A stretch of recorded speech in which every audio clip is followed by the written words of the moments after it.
Temos aqui turmas de 7º, também o 8º ano, portanto gente, muitos de vocês que já leram pelo menos um conto da escritora Teolinda Assunção. Como sabem, e não vou demorar, mas é uma escritora muito conhecida em Portugal e fora do nosso país também, muito premiada, recentemente ainda premiada com o Prémio de Conto de Camilo Castelo Branco. É uma escritora de romances e de contos, vocês naturalmente se calhar conhecem mais os contos e, portanto, o que nós queremos de facto é que possa haver essa interação entre o contato que vocês têm com a história e o escritor, em carne e osso, a pessoa por detrás das histórias que vocês leem e conhecem. Portanto, esperamos a vossa participação e a vossa colaboração. Vai ser uma conversa descontraída entre o professor Carlos Severino, que também é um colaborador da biblioteca a quem agradecemos e que connosco colabora em muitos eventos, e entre vós. E, portanto, não tenham vergonha, coloquem as vossas questões, as vossas dúvidas, mesmo as que forem mais impertinentes, que é para isso que cá estamos. Muito obrigada a todos, obrigada à Teolinda pela sua disponibilidade e por estar aqui connosco hoje. Obrigada e eu tenho imenso gosto.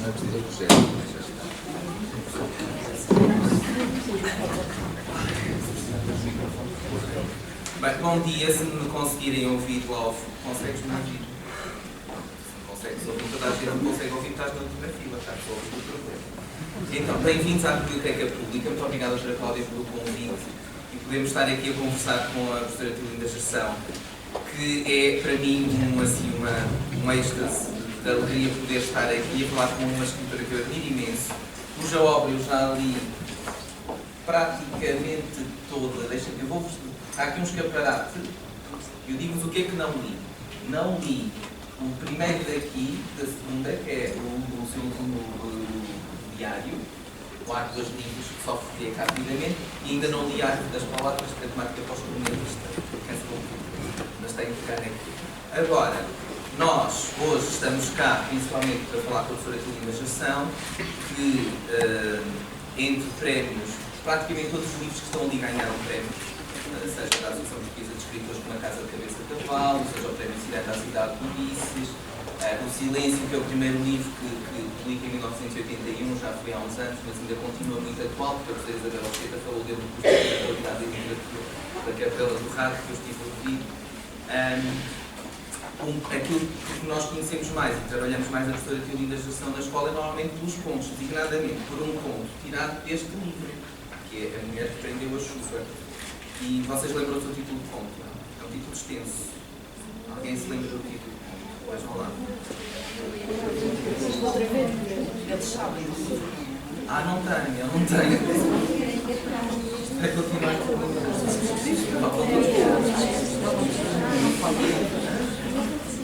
Não, nem uma palavrinha. Diga! A avó e o neto com vento e areia. Linda, maravilhosa, está certo. Só para começar. Eu não sei se ouvem sem microfone. Sim, se calhar é melhor, não? É. Ok. E esse ponto, como muitas vezes acontece, tem base em qualquer episódio real, que depois eu transformo numa coisa que é universal, porque toda a gente se pode identificar com ele, toda a gente tem avós, ou pelo menos a maioria das pessoas tem essa felicidade de ainda ter avós e de ir com a avó para a praia, e tem muita coisa de pessoal, realmente.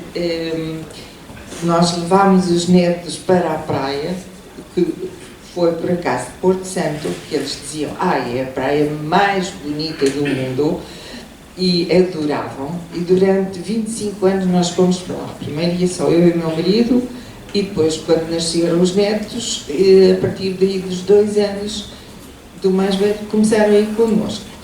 E realmente uma vez aconteceu que eu deixei os óculos em cima de um rochedo e perdi-os, já não sabia onde é que estavam. Continuámos a andar e depois ficou o céu muito nublado, porque, como sabem, há sempre as nuvenzinhas que vão passando, e eu não sabia bem onde estava sem óculos, não sabia. E pensei, meu Deus, agora é para a esquerda ou para a direita, ou vamos ter que andar muito, etc. Foi só, a partir daí eu imaginei uma situação muito mais complicada, porque eu não me assustei, obviamente sabia que ia chegar a um lugar conhecido e finalmente ao hotel, desce por onde desce, andando um pouco mais ou um pouco menos. Mas o conto traduz isso, em primeiro lugar, a alegria do neto de estar com a avó. Uma das coisas melhores que podia acontecer na vida era ir com a avó à praia. E a avó também achava que ele era perfeito, ele tinha 5 anos na altura, nadava como um peixe e ela assustava-se, não queria que ele andasse, fosse lá para muito longe, mas ele ria-se dos medos da avó, ele protegia a avó, era uma espécie quase de dizer, meu Deus, a avó é uma assustada e eu é que sei e tal. Bom, portanto, esse lado familiar que acontece sempre. E depois o lado dela. Ela, quando era jovem, tinha perdido uma criança, quer dizer, morreu a criança e ela, de repente, ficou assustada ali no meio de um sítio que lhe parecia inóspito e desconhecido, só via dunas e areia e tudo igual, e o neto com os espinhos espetados no pé, e ela a pensar, meu Deus, será que nos vamos perder aqui e eu vou perder outra vez uma criança? E ficou tão apavorada que isso lhe passou pela cabeça, outra vez a memória da morte do filho, muitos anos antes. Mas depois aparece o cão do senhor do café e tudo corre muito bem e a avó pensa, meu Deus, que disparate, amanhã vou ao oculista, arranjo outros óculos, está tudo resolvido. Mas esse conto foi muito lido nas escolas e houve escolas onde eu fui, eu gosto muito de ir a escolas também, como tive filhos e netos, aliás, filhas e netos, primeiro só raparigas, depois só rapazes. É muito bom, assim, ter a experiência como é, de uma maneira ou de outra, mas até chegaram a fazer desenhos sobre o conto e uma vez ensinaram o conto e fizeram uma peça de teatro muito engraçada. Enfim, é um conto que tem sido muito lido porque realmente parece escrito para jovens, embora seja escrito para todas as idades. Eu gosto particularmente do conto, mas este livro, A Mulher que Prendeu a Chuva, por exemplo, é um livro que retrata bem, mostra como a professora já viajou e já circulou.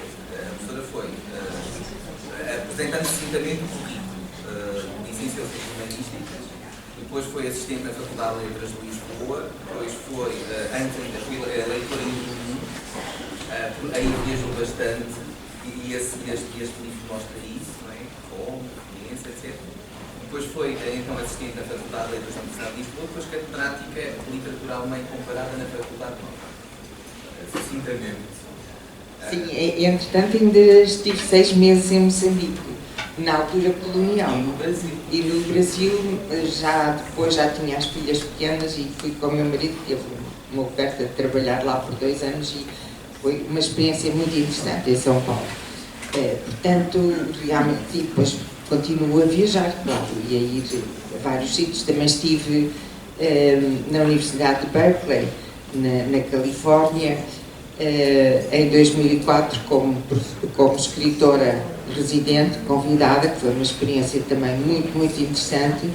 E no último livro, no mais recente, que se chama Atrás da Porta e Outras Histórias, o primeiro conto é sobre um sem-abrigo.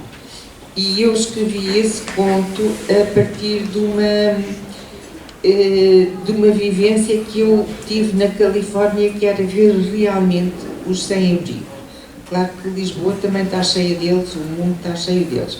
Mas em Lisboa nós temos serviço de acompanhamento, temos casas onde eles podem dormir quando está muito frio, temos equipas de voluntários que lhes vão levar comida e bebidas quentes nas noites de inverno e que oferecem cobertores, etc.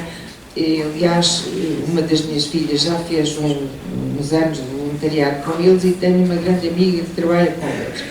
Mas a verdade é que, apesar de tudo isso, eu em Lisboa não tinha a sensação realmente de os ver, porque sabia que eram pessoas, muitas delas eram doentes mentais, como ou alcoólicos, ou drogados, ou, poucas delas queriam uma vida, digamos, entre aspas, normal. E preferiam viver na rua, sem horários, etc., porque eram pessoas perturbadas. Mas tinham um certo apoio, quer dizer, em Lisboa eu não me preocupava com eles, digamos. Na Califórnia foi um choque brutal, porque nos Estados Unidos, que é o país mais rico do mundo, e na Califórnia, que é o estado mais rico dos Estados Unidos, não havia, e Obama tentou fazer, mas foi uma coisa que ficou meio caminho, não abrange a população toda, tentou fazer uma espécie de Serviço Nacional de Saúde em que as pessoas pudessem ser atendidas, que não existe. Nos Estados Unidos alguém adoece e se não tem dinheiro, morre. Automedica-se, há uns remédios que se vendem numa espécie de parafarmácias, inclusive antibióticos e coisas que aqui só com receita médica, mas não tem dinheiro, não há médicos que os atendam. Se vão a um hospital, a primeira coisa que lhe pedem é o cartão de crédito e, portanto, as pessoas que têm dinheiro têm assistência médica. Quem não tem absolutamente nada. E eles comiam os restos que encontravam nos caixotes do lixo e a mim chocou-me porque o campus universitário era lindíssimo, tinha bibliotecas fabulosas, 24 bibliotecas, tinha tudo e mais alguma coisa, tinha relevados maravilhosos, com árvores em flor, uma maravilha, mas não tinha um único banco. Tínhamos que nos sentar na relva, à sombra, mas não havia um único banco. E eu perguntava-me porquê, e depois pensei e confirmaram que era por isso, porque não queriam que os sem-abrigo fossem para lá e usassem os bancos para se deitar e dormir, ou mesmo para se sentar. E isso chocou-me de uma maneira horrível, quer dizer, eram tão rejeitados que nem sequer os deixavam ter um banco na rua, ao ar livre, e lá faz frio no inverno. E a partir daí o primeiro conto é um sem-abrigo, que fala na primeira pessoa. E o conto veio dessa experiência. Normalmente eu gosto de falar daquilo que conheço, de algum modo, daquilo que encontrei, que vi, que me magoou, ou que me deslumbrou, ou que me preocupa. Portanto, há sempre um episódio real na base de tudo. Nos guarda-chuva cintilantes fala muito da importância de ver. E todos nós vemos, mas nem sempre vemos com atenção, e sempre só vemos, e portanto, pegar numa pequenina situação e transformá-la depois num conto. Exato. Eu acho que a escrita é um trabalho de atenção. E se vocês gostam de escrever e se gostam de ler, reparem que é preciso saber olhar. E aí as artes todas são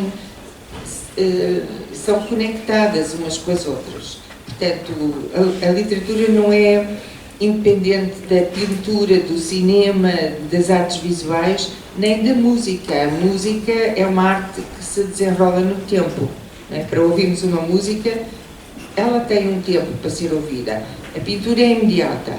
A gente olha um quadro e vê-o, depois pode demorar muito tempo a analisá-lo, mas vê-o assim num relance. A literatura não, mas a literatura também é muito visual. E eu sou visual. Eu não sei fazer nem um risco, mas sou apaixonada pelas artes visuais e pela música, enfim, as artes todas, e pelo cinema, e tudo isso me influencia. E é preciso realmente um trabalho de atenção sobre as coisas, de pensar sobre elas, para sabermos realmente como transmiti-las aos outros, como vê-las de outra maneira. Portanto, se os nossos alunos quisessem começar a terem atenção, a importância de ver e tentar ser visual seria uma dica, se dizer, se eles tentarem escrever. Sem dúvida. E pensar sobre ele. Pensar sobre uma situação qualquer. Se vocês querem escrever sobre ela, vejam-na de determinados ângulos diferentes. dar várias perspectivas, porque as coisas nunca são só a preto e branco, as coisas têm muitas maneiras de ser vistas e há muitas nuances.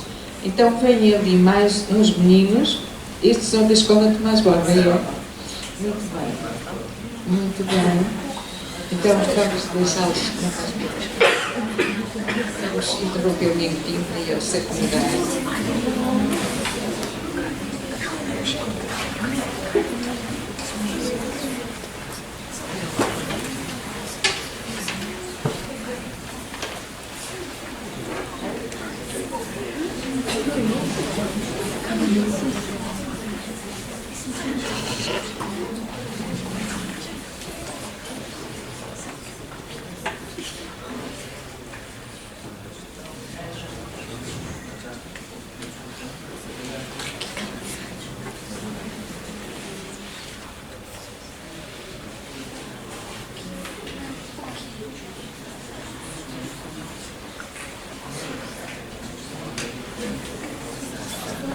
Então, além de ver, da importância de ver diferentes perspectivas na questão da escrita, portanto, o ser visual, a sua experiência a circular bem.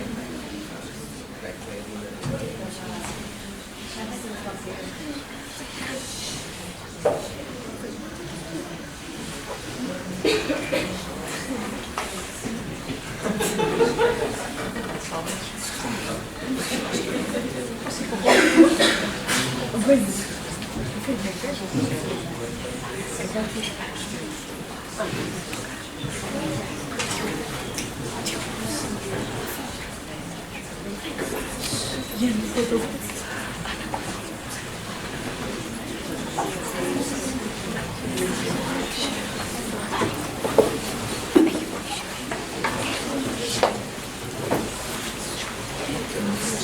acho que há aqui dois lugares na dieta.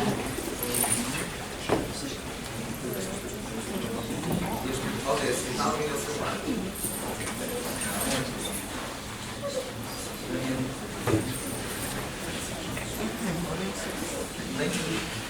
Bem-vindos a.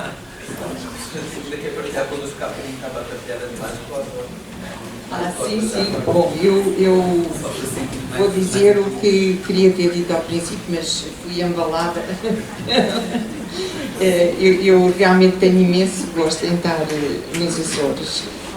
Acho que é um lugar lindíssimo, é um lugar que eu já visitei muitas vezes e tenho imenso gosto em estar aqui com uma professora que é especialista em Vitorino Mésio, que foi um grande amigo da minha família e meu também, que eu reencontrei na Universidade de Lisboa, quando ele já estava no fim da sua carreira universitária e eu estava no princípio. E o padre Tomás Borba era muito amigo também da minha família.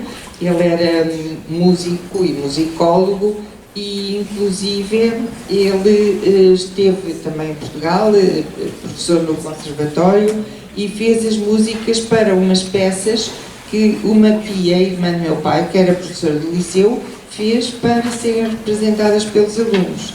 E ele fez as músicas e eram muito amigos. Eu não me lembro dele pessoalmente, isso foi numa altura em que eu era, com certeza, ainda muito pequena, não tenho nenhuma recordação dele pessoalmente, mas era muitíssimo falado lá em casa e a minha tia foi amiga dele até ao fim.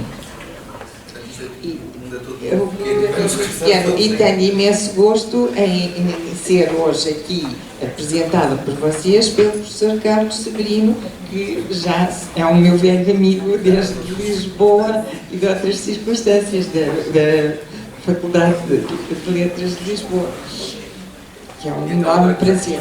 Já estamos todos, sejam todos bem-vindos. Sim, sem dúvida. Agora que já estamos realmente todos e fazendo um pequeno apanhado daquilo que já falámos, estávamos a falar da questão da importância da escrita ou da escrita, da importância de ver para escrever e de ver diferentes perspectivas. O Sr. Linda também já tinha referido que pega, muitas das vezes, um pequeno instante, um pequeno momento da realidade e alguma coisa que conhece muito bem, sem falar agora deste ponto atrás da porta que está ali, no sentido da experiência de quando esteve em Berkeley. para depois então compor uma narrativa mais complexa, mais abrangente. Isso acontece em todos os... Eu acho que os seus contos são muito bons para pegar nesse exemplo, porque nós podemos pegar no romance e se pegarmos nessa idade de ficar aqui a prestar as minhas homenagens ou no Passagens, porque eu gostei muito de Passagens, que é um romance muito interessante, realmente muito interessante, para quem já esteve no Glória. Mas se pegarmos nos contos, isso acontece em cada um deles. Pegas em determinada perspectiva, em determinada coisa, pequena coisa que aconteceu. Por exemplo, na Mulher que Prendeu a Chuva, há 2 contos em que um cão aparece, mas de coisas muito diferentes uma da outra, não é? Na relação do tratamento do ser humano, e do outro lado, o cão animal como um cão que realmente salva. Quem é que aqui tem animais de estimação? Quem o animal de estimação é um cão? É engraçado que muito abaixo aqui. Portanto, temos várias pessoas que os animais de estimação do qual, com certeza, ou dos quais vocês nutrem muito afeto, carinho, ou não prestam a mínima atenção ao vosso animal de estimação. Prestam atenção ou não? Sim ou não? Sim. Isso aí. Alguém disse vestir. Vocês sabem que eu muito bem. Isto porquê? Porque um ponto, responde a um não me engano, que é ponto na Califórnia. Califórnia não é Califórnia, mas é um ótimo indutor de risco. Um dos pontos trata à volta de um cão, que é o Philby. E até que ponto esse cão funcionou como um elemento recuperador de uma família destruída. E com certeza todos nós temos, se calhar, conhecimento de experiências dessas que poderão também servir para futuros escritas de contos. Mas o outro conto, que se chama O Cão, não tem nada a ver com isso. E o cão é uma pessoa adulta, um homem, que é tratado um pouco como um cão, que é profundamente injusto. É uma espécie de uma história de violência doméstica, mas desta vez a vítima é o homem.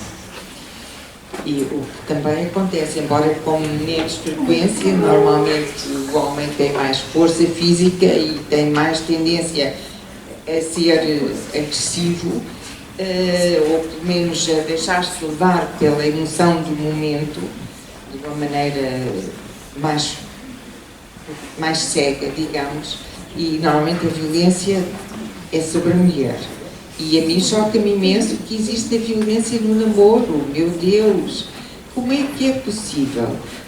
Porque nós sempre, a ideia que temos é que a idade do namoro e a época do namoro é uma época festiva, em que tudo parece estar em flor e ser maravilhoso e é uma época de grandes descobertas e de grande alegria e felicidade interior. E como é que isso pode levar a situações de violência, de sofrimento? Como é que há pessoas que se deixam manipular a esse ponto? Enfim, é um caso para pensar, mas não é agora aqui a altura de fazer isso.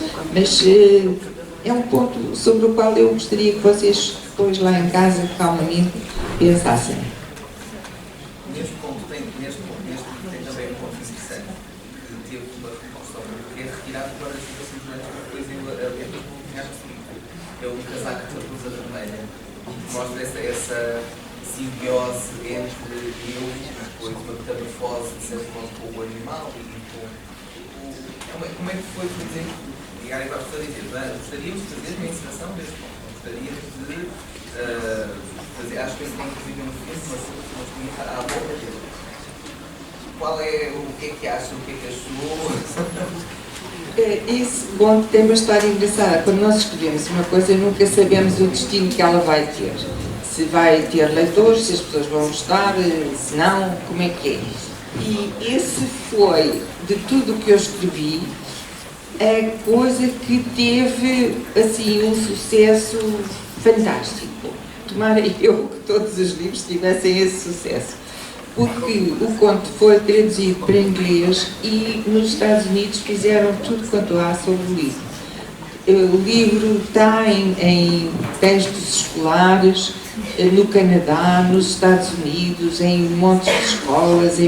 Fizeram uma curta-metragem sobre ele, fizeram encenações de teatro. Depois, em Inglaterra, fizeram uma adaptação radiofónica que passou na BBC e na New York Public Radio. E, enfim, teve uma repercussão enorme. Imensa gente me escreveu a dizer: mas como é que é? Ela transforma-se em raposa? Realmente, como é que é? Eu não percebo o conto. Outras pessoas, pelo contrário, perceberam tudo e havia imensa gente jovem a escrever-me de grupos de leitura, por aí fora. E fizeram muitas ilustrações. Houve um jovem que me mandou um cartaz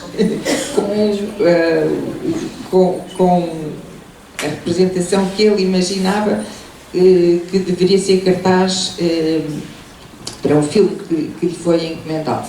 E a coisa mais engraçada foi que uma grande cadeia de lojas que vendem casacos de peles, uma cadeia enorme espalhada pelo mundo com um imenso sucesso, uma coisa célebre, que não leram o conto, porque normalmente as pessoas não leram o conto. Então, Equipa de marketing. é uma equipa de marketing que foi pegar no título do conto e pôs como chamariz, digamos, para toda a gente comprar casacos de peles. Então apareceu o título do meu conto e o meu nome, com uma série de casacos para o homem, para a senhora, casacos de todas as cores, e tudo isso. E eu achei tão divertido que pus no Facebook e as pessoas iam à gargalhada e diziam: Pedro, isso é um casaco de peles para ti, é o mínimo que eles podem fazer, não tens que fazer não tens que fazer publicidade gratuita, etc. Rimos-nos imenso.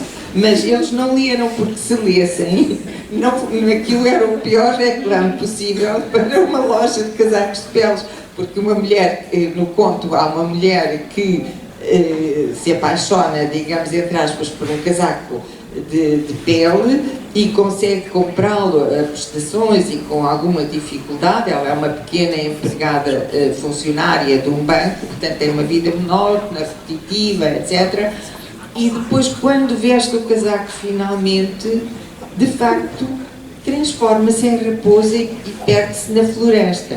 Portanto, a ideia há no fundo de todos nós muita coisa recalcada que na nossa vida robótica, em que funcionamos das 9 às 5, num emprego, muitas vezes chato, etc., e tudo cinzento, há uma parte de nós que é a parte animal, a parte sensual, a parte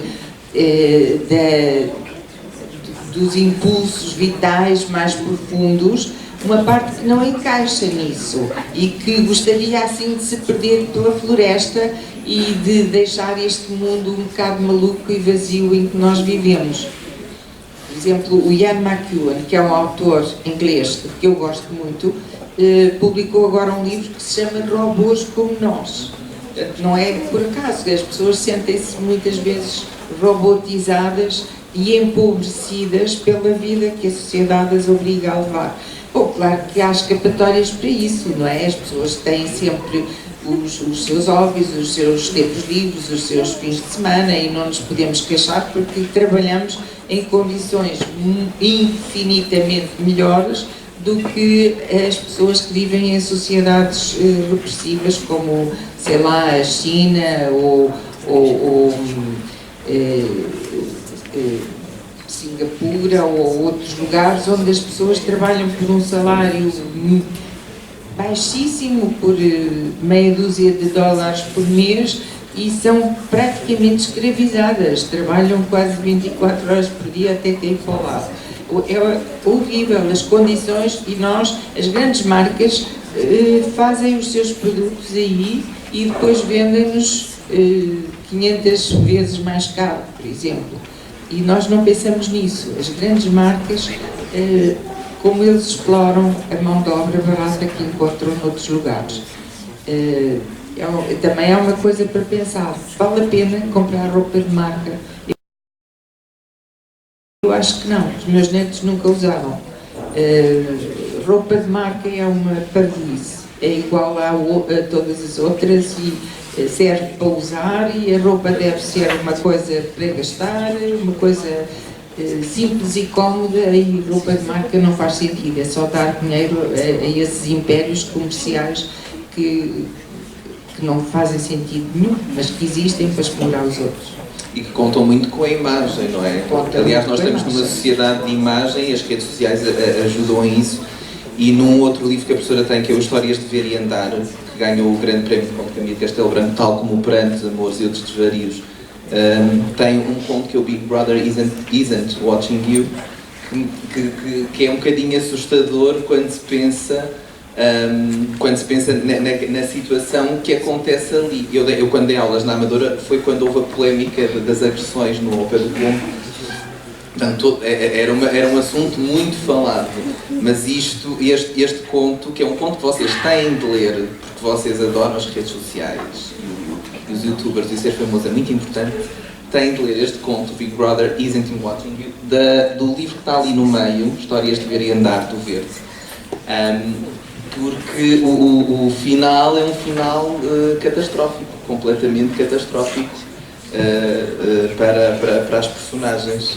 E esse conto foi adaptado a uma curta-metragem pelo Simão Caiate, com o nome de Miami. Ele mudou o título. E ele ganhou o primeiro prémio no concurso do LX Factory, que é um concurso de cinema, para a melhor curta-metragem de terror. Porque realmente o conto... Sim, de terror. Porque quando eu escrevi o conto, o livro saiu em 2002, foi. Não, Sim, foi em 2002. E a curta-metragem é vários anos posterior. Mas nessa altura eram coisas que aconteciam nos Estados Unidos e não na Europa, mas agora acontecem em todo lado, até em Portugal. E isso realmente, às vezes a gente antecipa naquilo que escreve coisas que andam no ar e que depois se vão concretizar e que vêm muitas vezes os maus exemplos lá de fora. Nós sabemos que nos Estados Unidos é livre o uso de armas e há de repente um estudante que entra no liceu e começa a matar todos. E muitas vezes se suicida, outras vezes é preso e ataca os professores enfim, e o Trump não consegue regular isso porque ele é a favor do lobby das armas, porque dá muito dinheiro ao Estado e, portanto, as coisas giram em volta do dinheiro. E isso acontece, quer dizer, mas aqui também começa a acontecer violência nas escolas, de tal maneira, o bullying, por exemplo, que é uma coisa horrível também. Eu sempre imaginei, eu fui professora há muitos anos, sempre em universidades, mas gosto de ir aos liceus e gosto de falar com gente da vossa idade e gosto também de saber o que vocês pensam, como veem as coisas e tudo isso, mas não me entra na cabeça como é que se pode ter prazer, ser sádico ao ponto de ter prazer em fazer sofrer alguém. Uma pessoa, um colega que é ou mais frágil ou sei lá, ou tem qualquer problema ou é tímido, ou sei lá, por qualquer razão é fácil de atacar. E então há um grupo de gente completamente insegura, porque quem faz isso não é forte, é fraquíssimo e é cobarde e é inseguro e não é capaz de se afirmar pela positiva, pelas coisas que faz e pelo seu caráter e por aquilo que ele tem de bom e quer afirmar-se, pensa no fundo, já que eu não posso ser amado, porque eu não sou amado, porque não mereço e não faço nada por isso, então quero ser temido e então vamos lá dar cabo daquele para me glorificar. Isto é o pensamento mais sádico e mais estúpido que se pode ter, mas realmente há quem tenha.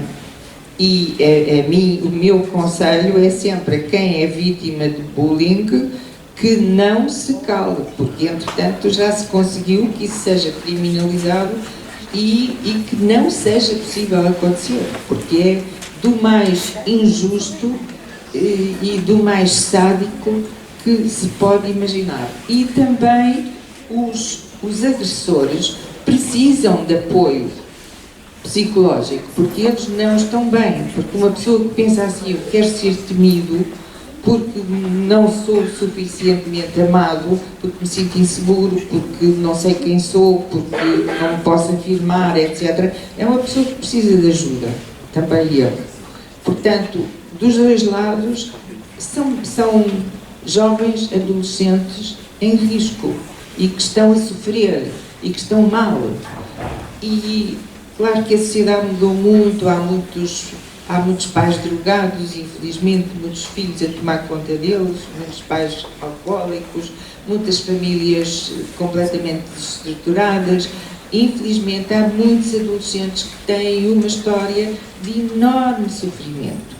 Sempre houve, mas nas nossas sociedades atuais isso nota-se infelizmente mais, porque enfim, as condições mudaram muito, a família desagregou-se. Antes havia uma família alargada com muitos tios e primos e avós e muita gente por perto, e agora é a família nuclear, fundamentalmente, que existe. Os outros estão longe e há muitos adolescentes sem apoio emocional. E isso é uma coisa que me preocupa. Eu escrevi o conto justamente por isso. Eles são jovens que matam uma companheira, aliás, são raparigas que matam uma companheira porque querem aparecer na televisão, porque acham que vão ser célebres e vão depois fazer uma carreira na televisão ou no cinema em Miami. Por isso o Simão Caiato lhe deu esse título. A propósito do Simão Caiato, é um jovem cineasta muito talentoso, que é filho do Henrique Caiato, é quem faz as suas capas. que o ateliê dele é que faz as minhas capas, mas não é ele pessoalmente, é a Susana Cruz, de que eu gosto muito. Acho que as capas são muito bonitas e têm a ver com o conteúdo dos livros e são criativas. E esta reedição da obra completa tem sempre uma certa unidade, é sempre a Susana Cruz que faz as capas. Essa questão dos adolescentes ou da relação com o semelhante, que o bullying de certo modo impede, não é? Porque quem tem uma situação de bullying, na verdade não se identifica com o semelhante, portanto não se coloca no lugar do outro.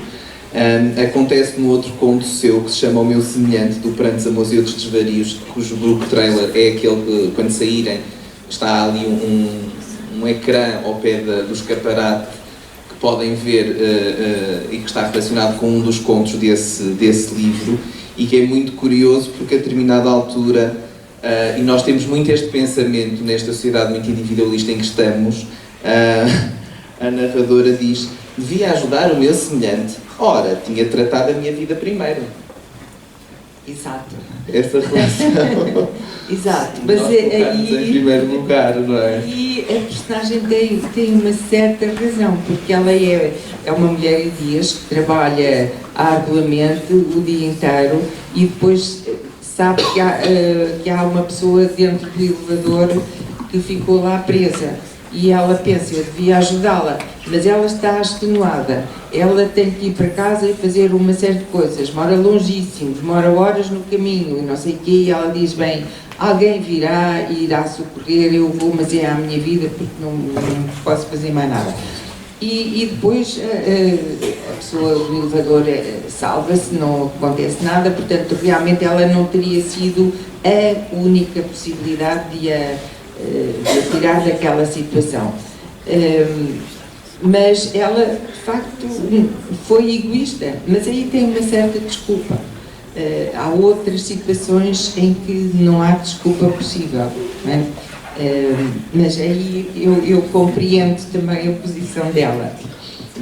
Mas há um outro conto seu que é o Leitor, em que o que acaba por acontecer é muito injusto, especialmente para quem lê, para quem tem afeto pela leitura, O que acaba por acontecer é muito injusto com o nosso maquinista, condutor do metro, mas é um dos pontos mais que eu acho adoráveis.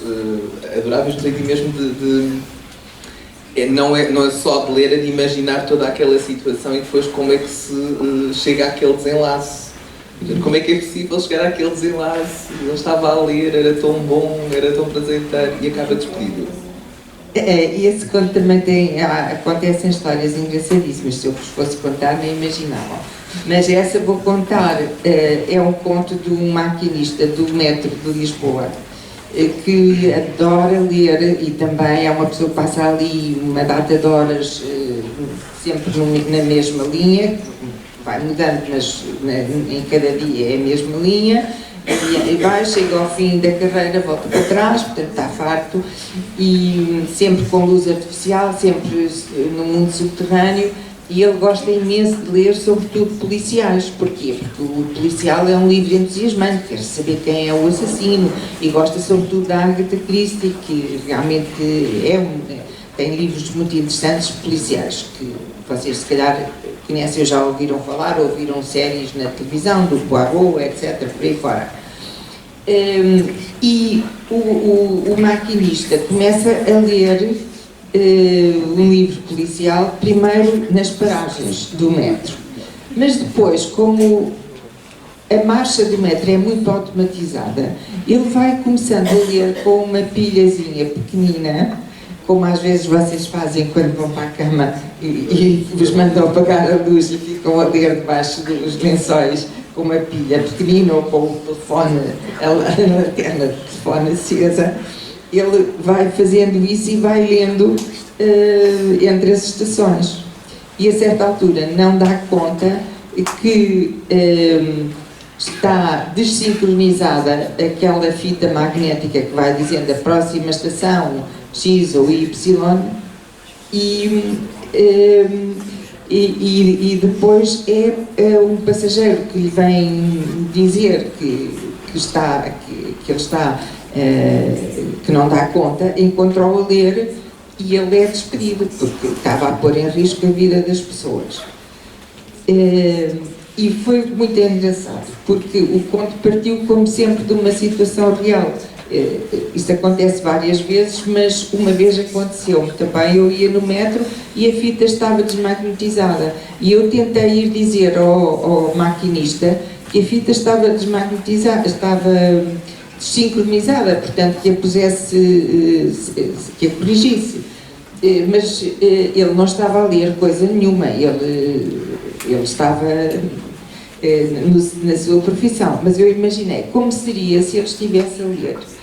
E a partir daí lembrei-me de fazer o conto e perguntei à pessoa que estava lá a vender os bilhetes e tal, como é que era, se fazia para entrar na carreira e como é que era a vida do maquinista e as progressões na carreira e enfim, uma série de informações que me interessavam para o conto. E depois o conto saiu e foi lido numa estação de rádio, quando saiu o livro, e telefonaram-me imediatamente das Relações Públicas do Metropolitano de Lisboa a pedir uma entrevista e tal. Eu disse, está bem, pode ser, para a revista lá deles. E a entrevista era um isco. A senhora que me entrevistou fez-me um interrogatório cerrado. Ela queria saber se eu tinha encontrado o maquinista a ler, quem era o maquinista e porque ele teria que ser despedido se estivesse a cometer essa infração. Eu lá tranquilizei a senhora, não, isto é por invenção, mas a senhora sabe muito sobre o metro. Como é que sabe tanta coisa sobre o metro? E eu dediquei um conto ao Manuel Guzmão, que é um excelente poeta e é professor na Faculdade de Letras, é meu amigo há muito tempo, e eu dediquei-lhe o conto. E ela disse, a senhora falou com um maquinista chamado Manuel Guzmão. E, portanto, foi daí que veio esse conhecimento e ele ia a ler. Eu disse, pelo amor de Deus. calma aí. Calma A aí, especulação. não tem nada a ver. O Manuel Guzmão é um poeta e eu não falei com maquinista nenhum, nem encontrei maquinista nenhum a ler. Portanto, os passageiros do metro podem andar descansados, que os maquinistas não vão a ler livros policiais, nem outros, nem vão a ler coisa nenhuma, vão a cumprir o seu trabalho. Tanto quanto eu pude verificar, não há nenhum problema. Mas, realmente, pronto, a entrevista depois saiu, realmente, mas o que a senhora queria saber era isso. E eu achei graça, quer dizer, aquilo que a gente escreve pode provocar muita inquietação, pode, sei lá. Eu não cheguei a dizer ao Manuel Guzmão, porque achei que ele era capaz de ficar triste se as pessoas não soubessem quem ele era. Pensassem que era um maquinista. Pensassem que era um maquinista. Claro que normalmente as pessoas leem muito pouco, não sabem nada. Há muita gente também que me vem falar e que diz: eu gosto imenso dos seus livros, mas não leram nenhum. E depois dizem, por exemplo, do que eu mais gostei foi da Mulher com Cabeça de Cavalo. Estão a cruzar dois títulos, que é há uma Casa da Cabeça de Cavalo e há a Mulher que Prendeu a Chuva. Então, foi um senhor, assim, muito circunspecto, que me veio dizer isso e cruzou os títulos. E, enfim, há assim muitas histórias engraçadas. A Agostina Bessa Luís, não sei se vocês viram agora, quando ela morreu, é preciso uma pessoa morrer para, de repente, se fazer ainda mais da Agostina. E ela contava, numa entrevista que passou na televisão várias vezes, que se calhar vocês viram, se é que vocês se interessaram também por ver, enfim, programas sobre ela. Mas ela contou-me também essa mesma história que aparece contada numa entrevista. Ela diz: há tantas pessoas, eu sei que sou um nome conhecido, mas há muitas pessoas que me vêm dizer: eu gosto muito de si, mas gosto tanto, tanto, que qualquer dia ainda sou capaz de ler um livro seu. Portanto, ela dizia: as pessoas gostam de mim porque não leram nada, eu sou uma pessoa, e elas vêm passar, não sabem absolutamente nada de mim e vêm-me dizer, só porque conhecem o nome, vêm-me dizer que gostam muito de mim. Portanto, só poderiam gostar se tivessem lido alguma coisa, porque de algum modo nós somos, em parte, os nossos livros, as nossas ideias, a nossa mente, o nosso eu profundo está lá. E os leitores podem ter a sensação que nos conhecem porque sabem aquilo que nós pensamos e sentimos que está nos livros e muita da nossa experiência de vida. E podem se identificar com isso ou não. Portanto, os que não se identificam não querem saber e muito bem, estão no seu direito. Os que se identificam podem realmente dizer-nos: eu gosto muito de si, gosto do que você escreve, gostei disto ou daquilo, etc. Mas esta história da Agostina é anedótica e mostra bem como há uma relação que há relação desfasada.